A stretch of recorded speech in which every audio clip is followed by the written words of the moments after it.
Ami aman asonde Tamse kegegogrum sa Abri mandu patalsa Nijo bea Abri di asonsa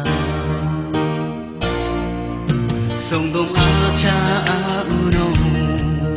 Kumeli nang rame Takkan kunco sarong ne Kasegrekan gape Songdong acha Takkan dam sarong ne Oh amiga rohil Nangon chung raso Hangbang China Chaso ni chaso Oh amiga rohil Nangon tong tong chong Hangbang China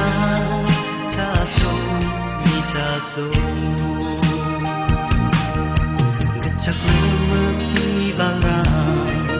Boktem lepa gurirang Naturi kurang-rang Do umat ni kurang-rang Ang sawata Ani asungko Jopeng gepa cirung-rang Selang dare patal-rang Jopeng aci dare-rang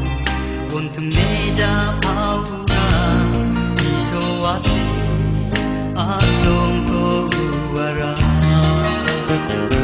Oh amiga rohil Nangong chung